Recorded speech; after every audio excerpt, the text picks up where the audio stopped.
Hello everyone, আসসালামু আলাইকুম। সুমাইয়া আহমেদ চ্যানেলে আপনাদের সবাইকে স্বাগতম।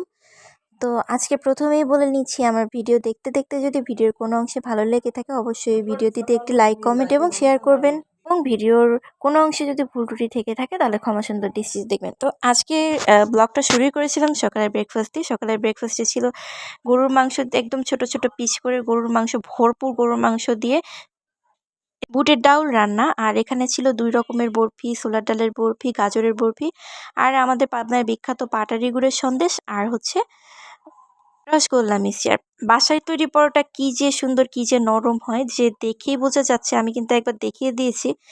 আমি জাস্ট কালকে রাতে হচ্ছে এইরকম মাংস দিয়ে বুটের ডাল রান্না করেছিলাম। তো আম্মুকে বলে রেখেছিলাম আম্মু সকালবেলা মজা করে পরোটা বানিয়ে দিবে। তো আম্মু পরোটা বানিয়ে রেখেছিল। ঘুম থেকে উঠে দেখি সব রেডি, খুব সুন্দর করে রেডি করে আমার জন্য সাজিয়ে রেখেছে নাস্তা।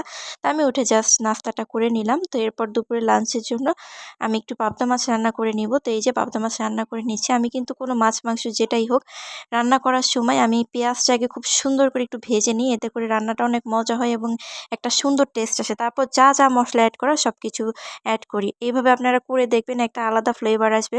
আর এই যে সব কিছু মশলা দিয়ে খুব সুন্দর করে ঝোলটা একটু কষাই নিই। এর মধ্যে মাছ দিয়ে এখন কষাবো। আমি একটু বেশি সময় ধরে কষায় কষায় রান্না করি। তারপর এর মধ্যে আবার মাছগুলো দিয়ে একটু ঝোল দিয়ে দিলাম। তো মাছ হচ্ছিল, এর মাঝে আমি বিভিন্ন কাজকর্ম করছিলাম আর ছোট ছোট করে ক্লিপ নিচ্ছিলাম।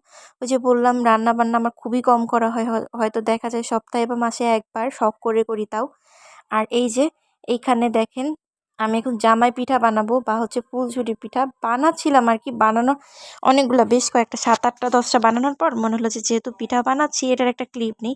এটার একটা খুব সুন্দর ভিডিও এবং পারফেক্ট একটা রেসিপি আমার ইউটিউব চ্যানেলে দেওয়া আছে, আপনারা ট্রাই করে দেখতে পারেন। সেইভাবে ১০০% গ্যারান্টি দিয়ে বলতে পারি, আমি যেই উপকরণ যতখানি দিয়ে বানিয়েছি সেইভাবে আপনারা ট্রাই করবেন, এত সুন্দর জামাই পিঠা হবে। বাইরের জামাই পিঠা আর কি, একবার ট্রাই করে দেখবেন, ইনশাল্লাহ খুব মজা হবে। আমি এটা যতজনকে খাওয়িয়েছি ততজন খেয়ে প্রশংসা করেছি। আর এটা এত সুন্দর একটা রেসিপি যেটা নো ফেল রেসিপি। আর আরেকটা টিপস থাকবে, জামাই পিঠা যখন বানাবেন সাজটা কিন্তু একদম তেলে প্রচুর গরম করে নেবেন, নাহলে কিন্তু পিঠা সাজ থেকে সহজে ছাড়তে চাইবে না। আমি দেখেন আমার একটা পিঠা নষ্ট হয় না, আমি সাঁচে মানে জাস্ট গোলাটা সাঁচে ডুবিয়ে দেওয়ার সাথে সাথে কিন্তু হচ্ছে ছেড়ে যায়। আমার চামচ দিয়ে বা কাঠি দিয়ে কোনো কিছু দিয়ে ছাড়াতে হয় না। এটা তো আপনারা দেখেই বুঝতে পারছেন যে আমার প্রত্যেকটা জামাই পিঠা বা হচ্ছে ঝুমকা পিঠা কি সুন্দর হয়। আপনারা এটা বানিয়ে খেতে পারেন, খুবই ভালো হবে ইনশাল্লাহ, আশা করা যায়। তো এই যে দেখেন প্রতিটা পিঠা কিন্তু আমার উঠেছে এবং প্রতিটা পিঠা খুব সুন্দর হয়েছে। আর এই পিঠা কিন্তু যখন চুলা থেকে নামাবেন তখন কিন্তু একদম নরম নরম থাকে, আর যখন কি হয়, যখন একদম ঠান্ডা হয়ে যায় তখন কিন্তু পিঠা এত মুচমুচা হয় এবং এত স্বাদের হয়। তো এই যে দেখেন এটা কিন্তু তেলের মধ্যে ডুবিয়ে দিয়েছি, শাঁসটা একদম গরম করে নিয়ে আবার এখান থেকে হচ্ছে ডুবায় আবার ভাজছি। তো এভাবে এভাবে করে কিছু পিঠা কমপ্লিট করে নিয়েছি। খুব একটা বেশি পিঠা আজকে হয় নাই। তো যে কয়টা পিঠা হয়েছে পরিবারের সদস্যদের সবার খাওয়া হয়েছে, আর কিছু বেঁচে গিয়েছে, পরে আবার খাবো। তো দেখেন এই পিঠাগুলো কিন্তু দেখতে কি সুন্দর এবং খেতেও মজাদার।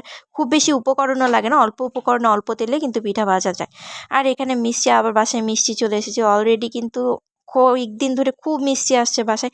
আবার আজকে খালামণি এসেছে, খুব সুন্দর একটা প্রিমিয়াম কোয়ালিটি বক্সের মিষ্টিগুলো নিয়ে এসেছে। ঢাকা শহরের মিষ্টি কিন্তু এত মজা না, কিন্তু এই যে দামি এই প্রিমিয়াম বক্সের মিষ্টিগুলো এত মজা, মানে সব মিষ্টির কাছে এই মিষ্টি ফেল, এত টেস্ট মিষ্টি।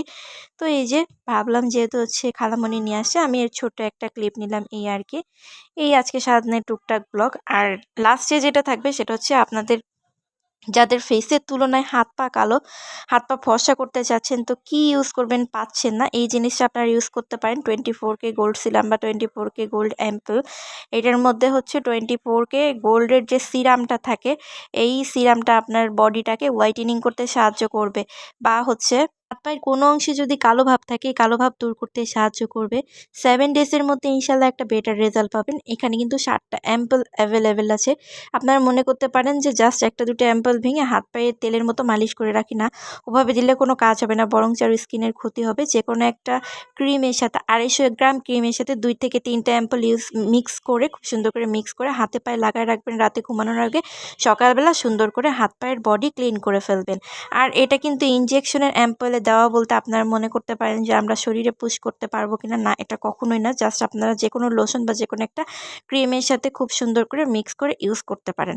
আর এটার রেজাল্ট ইনশাল্লাহ ৭ থেকে ১৪ দিনের মধ্যে বেটার রেজাল্ট পাবেন। এটা আমি ইউজ করেছি এবং এখনও পর্যন্ত যারা ইউজ করেছি ইনশাল্লাহ বেটার রেজাল্ট পেয়েছেন। এটার দামও কিন্তু এখন অনেক কমে গেছে এবং এটা আপু ভাইয়া সবাই ব্যবহার করতে পারবে। আর অবশ্যই ১৫ বছরের উপর থেকে ব্যবহার করতে হবে। তো ধন্যবাদ সবাইকে, ভালো থাকবেন, সুস্থ থাকবেন।